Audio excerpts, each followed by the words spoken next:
Bobby's spinal cord injury caused him to be diagnosed initially as a C4-C5 quadriplegic, meaning that his spinal cord was smashed between the fourth and fifth cervical vertebrae. A person is diagnosed as a quadriplegic when they've lost full use of both arms and both legs, all four limbs, meaning quad. The spinal cord runs all the way down through the vertebrae, beginning with the top cervical vertebrae, then down through the thoracic and lumbar vertebrae, ending at the sacral. Each level along the vertebrae, the spinal cord at that level provides a certain amount of functionality.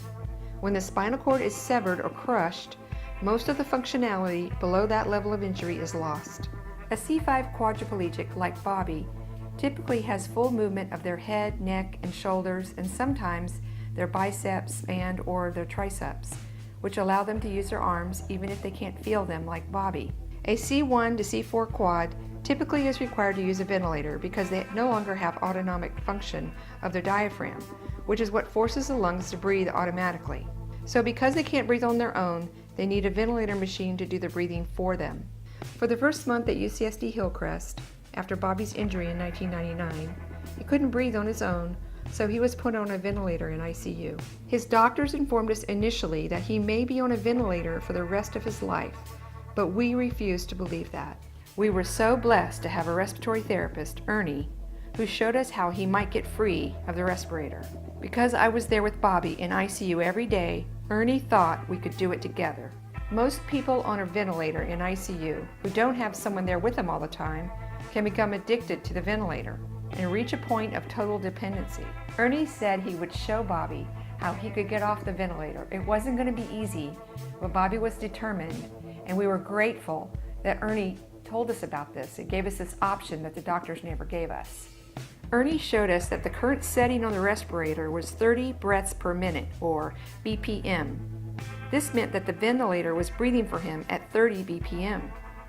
He then set it to 26 BPM and explained that if his breaths per minute went above 26 BPM, the alarm would go off, a nurse would come in and set the BPM higher.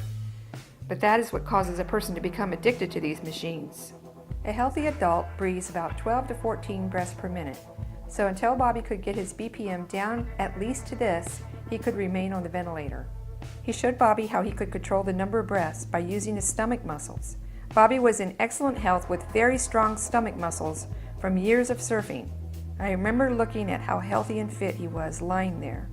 It was hard to believe he was paralyzed and that he could be like this for the rest of his life. Ernie explained that the diaphragm and the abdominal muscles pull down on the abdominal cavity to fully inflate the lungs. The chest expands very little, if at all, while breathing through your stomach, while the abdominal area expands significantly. He said that even though Bobby was paralyzed, we were really surprised to hear that he still had control of his stomach muscles. So, at first, Bobby would need to concentrate on using his stomach muscles to breathe as long as he could without the ventilator breathing for him, while trying to keep his BPM below 26 so the ventilator alarm wouldn't go off. He was able to do this for about a minute, then was too tired to continue. He rested for a few minutes, then did it again. We did this on and off all day until it got a little easier each time. I watched the ventilator display and let him know when it was getting close to 26 BPM. Then he would try a little harder to keep the alarm from going off. Then he would rest for the night and let the ventilator breathe for him. The next day, he was ready to begin again. We did this every day for a few days, and then Ernie set the ventilator down to 22 BPM. We were energized now that we could see progress, and this gave Bobby hope that he could really get off this thing. Bobby was able to get off the ventilator after 42 days in ICU.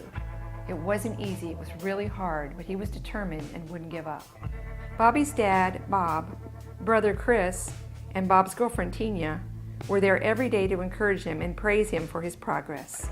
Having so much support from family and friends was a major help to keep Bobby going. It is so easy for a quad to go into severe depression, which I'll discuss later on how we were also able to successfully battle through that too.